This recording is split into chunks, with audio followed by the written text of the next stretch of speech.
do save it for her. new friend of mine. She loves it when there's no sugar in it. Good evening and welcome again to America Tonight. I'm Barth Gimbel. Hey! Oh. Hey! Oh, I wish I had enough for all of you. Listen, before we get going tonight, I want to tell you about an exciting new show that premieres right here on UBS right after the new fall season is canceled. It's a whole new programming concept, not just a novel or another big event, but television's first full-fledged maxi series. It preempts everything, every night for 3 full weeks, okay? It's based on the phenomenal success of Roots, which dramatized some of the troubles of our black brothers, and the success of Holocaust, which is about the problems our Jewish friends recently had. UBS is committed to presenting 21 nights, it's 21 hours actually, I guess it is. It's a panorama of man's cruelty to every racial and religious minority group known to the network's research department. Pretty adventuresome.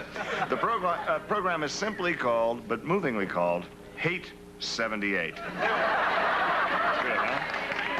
Had a hand in that. It tells in dramatic form the occasionally documented story of a remarkable family, an Italian father who is gunned down in a mafia gang war, an Armenian mother who ends up being wiped out by the Turks, an Irish little boy who grows up, moves to Dublin, and gets shattered by an IRA mine explosion, and Kevin, he has a Bangladeshi half-sister who during the entire 3-week series, 3 hours a night, quietly starves to death. It's sad. There are also uncles and aunts and grandparents. Each one is a member of a different minority group, and each one is featured in at least 1 hour of terrible suffering. So, UBS is right now assembling the largest roster of guest stars since the 2nd annual Rock Music Awards, and they're all going to star in this depressing but prestigious program. So, please join me in being glued to your seat. That's so silly. Actually, you know, I'll be glued to my seat and not yours. You'll be glued to yours. And if you want to get downright factual, I'm not going to glue because it's going to ruin the velour. So enough of that. I get into these things. I'm sorry. So I'll just skip the adhesive. Skip the adhesive and forget it. I will be watching, and I hope you will, when UBS presents the massive mosaic of unpleasantness that makes Roots look like Car Wash and Holocaust look like the Sandy Duncan Show. It's called 878. And like the ads say, catch it before it spreads and watch it until it ends. Okay? Now I've done my part of the work here, and now maybe the network will come through with that billboard on Sunset. Meantime, here's a man whose sun is always setting, Mr. Jerry Hubbard.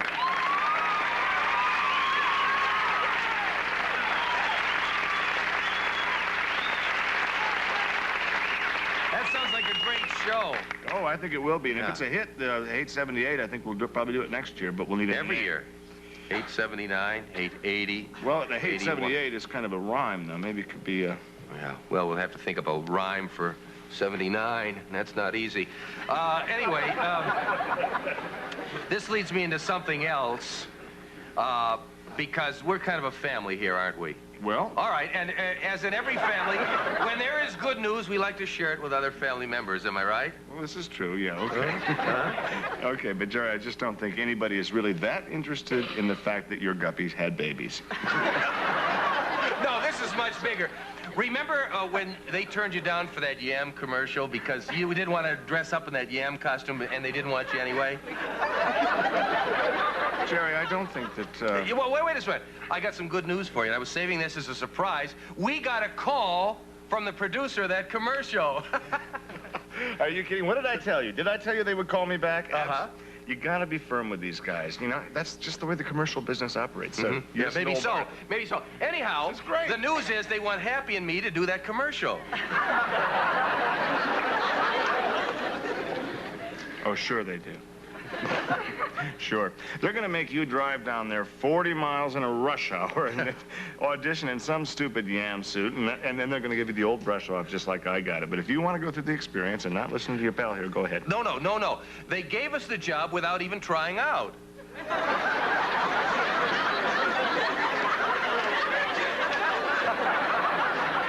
And you know, we owe it all to you. That's the main thing, because I guess you took a film of America Tonight down there so they could get an idea of how you performed.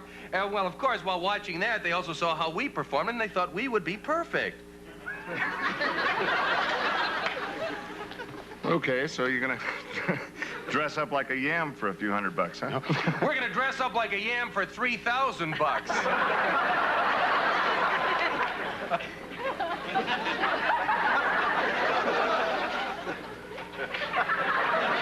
You hit it right on the head. $3,000. Yeah. Of course, what they first offered is $800, but Hap is quite a negotiator, you know. He hung right up on them. They called right back and came up with the 3 big ones. Hap, get over here.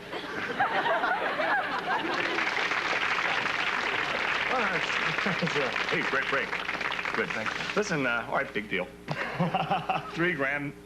Oh, may sound like a lot to you guys, really, but I think you guys got taken. They played those commercials over and over again every day, and they're going to make millions. So your $3,000 is really kind of a paltry amount.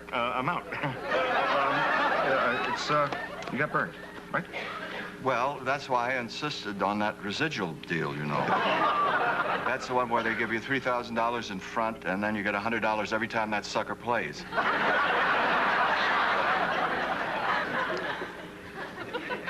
Right, we'll be right back.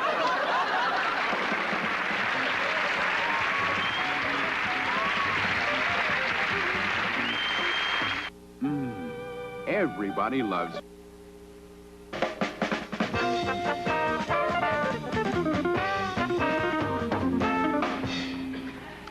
Thank you. Well, get a good look at a person who cares about what they're doing on television.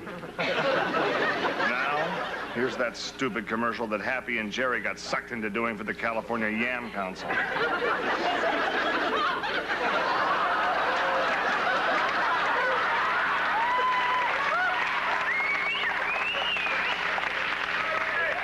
Hi, Sam. I'm ready to be eaten. Well, okay, Ham, but before we do, I want to let you know what I think about you. Great.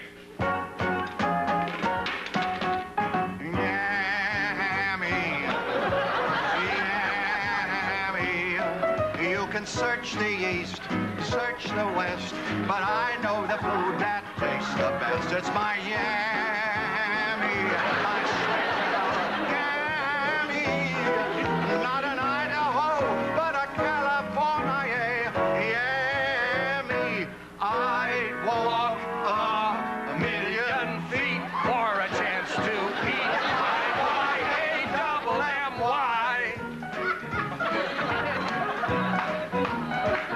Sing it out, my yammy. Butter makes it yummy. Yammy. You love it in your tummy.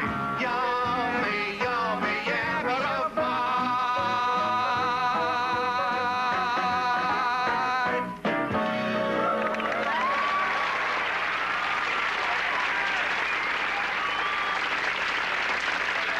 Get over here and sit down. What'd you think? Nice try. I guess it was all right. I was worried that they were going to make me look foolish or something. Jerry, you've never looked butter.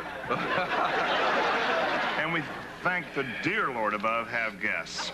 Our next guest is Mr. Virgil Sims, the mobile home daredevil who got his first break by leaping over a row of motorcycles in a mobile home. You may have seen that. He's had a lot of breaks since then, mostly in arms, legs, fingers, wrists, you name it. I don't mean you name it, Jerry, okay? Nevertheless, he kept going until fate took a hand and threw him through a windshield. Virgil sued the mobile home company and is now $500,000 wiser. So he is consequently welcome on my show anytime. Here he is, Mr. Virgil Sims.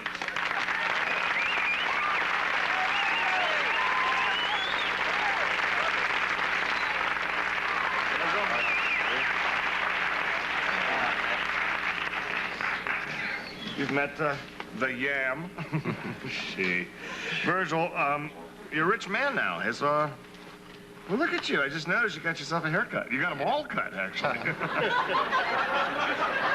kind of hard to get that thing happening in the front, isn't it? Yeah, it is. No, I'll tell you, Barth, money won't buy you happiness. It won't even buy you a decent haircut. Well, I think that's obvious. Listen, has money changed your life, though, at all? No, not at all. That's great. Of course, we had hard times when I was a kid now. Younger.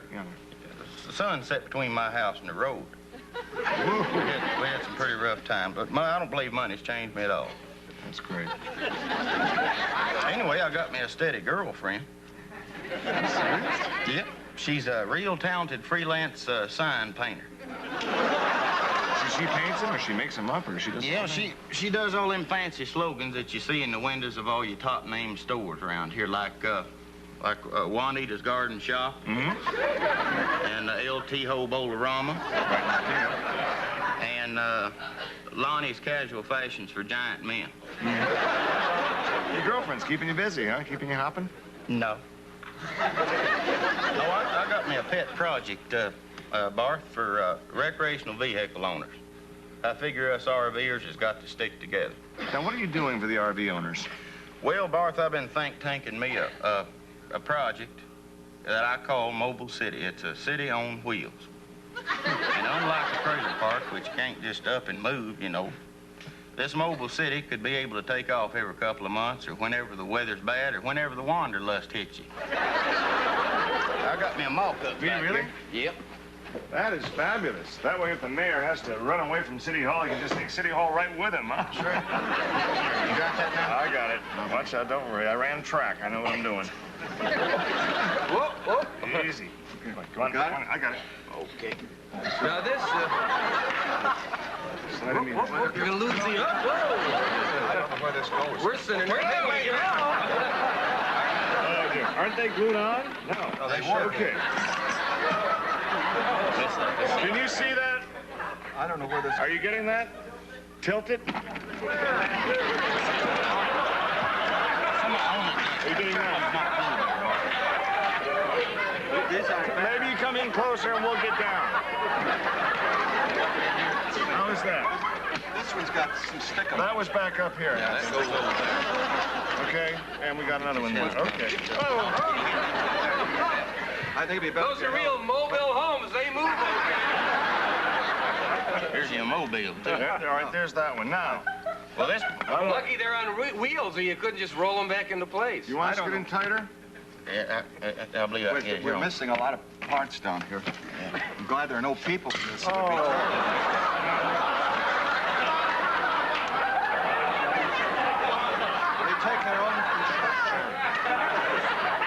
take their own food along, too, I guess. You know, actually, I think Virgil's onto something here, because how many cities do you know can drive out from under a blizzard before the blizzard is even there? Now, this city can go 60 miles an hour, which is over the limit in most places, which could be another problem. You'd be driving along and some flashing red light would pull up alongside your kitchen, and the policeman would say, hey, pull that city over to the curb, you know?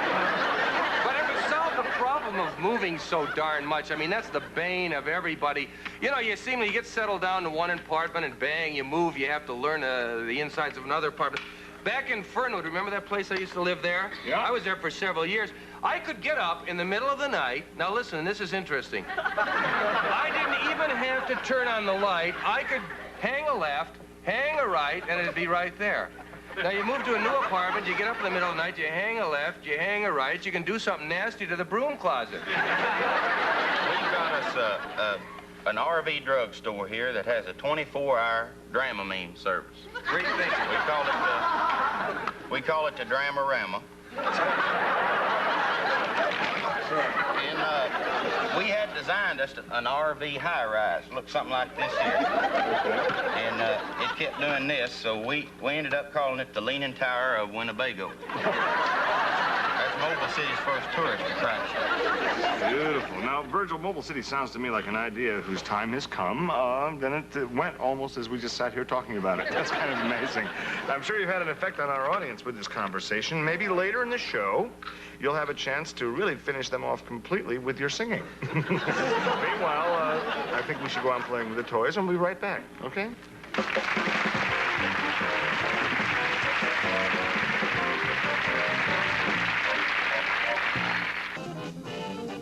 We'll return to Martin Mull and America Tonight in just a moment.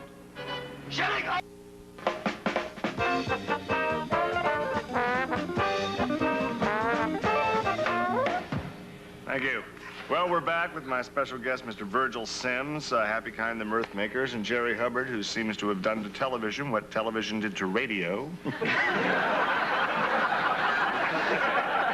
Incidentally, remember to stay tuned to the UBS network, speaking of television, after our show, where later tonight from 2 a.m. to 5 a.m., it's the David John Decker Show. David's always got something special cooked up. In fact, I think we have a clip here of David John with a preview. Can we roll that? Okay.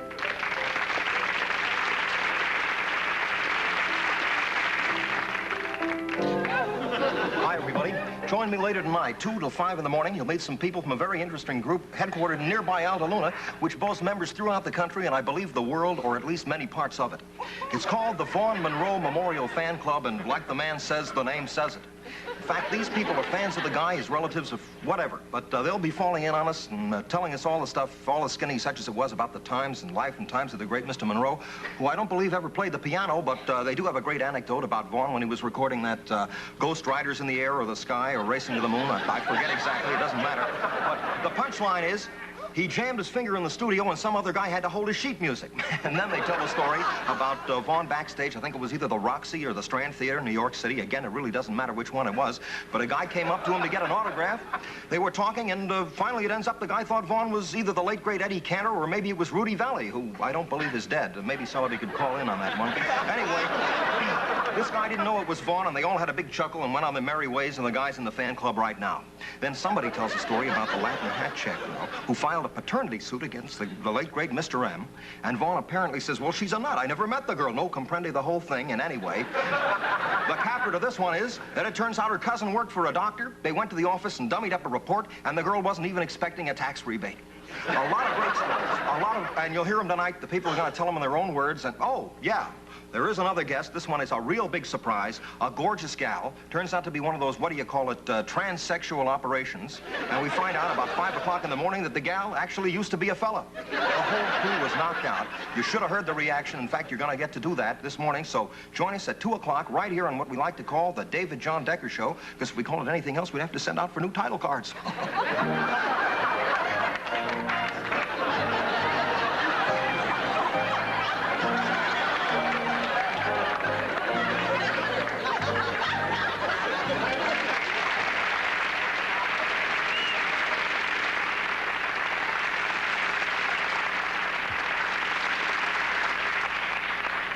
Well, we're back with Virgil Sims here, who has been working on some new musical sound of yours you call country punk. Is that it?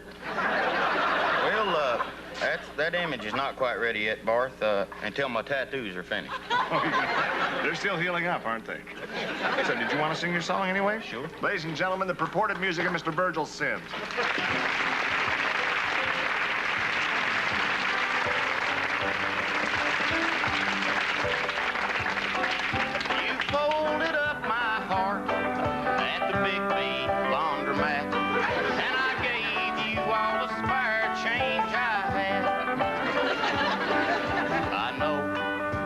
Between us, it's all over.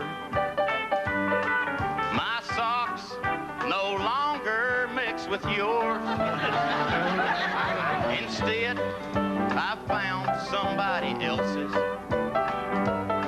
And my love is as faded as my jeans. I remember the first time I ever saw you. Bent over that fourth washing machine. Your hair done up in great big rollers.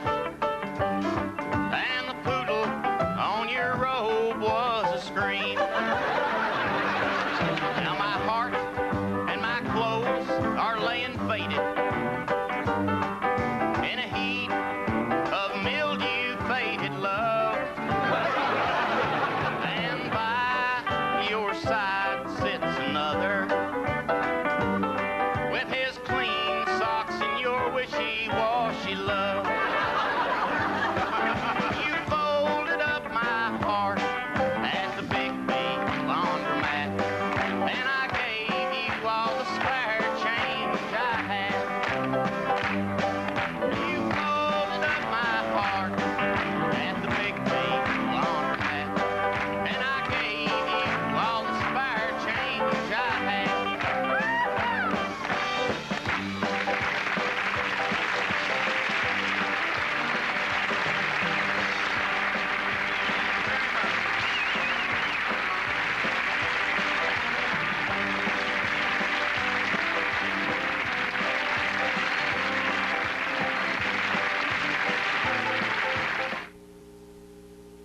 That's our show. I just did.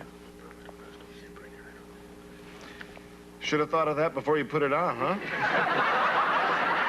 Yeah, there's no zipper, because most people think about those things before they put them on. It is going to take you 20 minutes. You're right, and I think you have it coming. All right. That's our show. Goodbye. Tonight, some members of our studio audience will receive the following: classic curves from Ditto's, the Feel the Fit Company, pants to make every woman feel beautiful in sizes 3 to 15 and 8 to 18, and Lillian Vernon's catalog gift certificate, jewelry, gifts, decor, personalized items, and things from practical to whimsical, furnished by Lillian Vernon. And Slim Fast, the natural way to lose weight, packed with vitamins, minerals, and natural protein, delicious and filling. You can get Slim Fast with Slim Fast. Wednesday, July 5th, America Tonight moves to its new time, 11 p.m. Join Martin Mull and the Crazy Company as Late Night Looniness continues right here on Channel 13. Next, Anna and the King of Siam.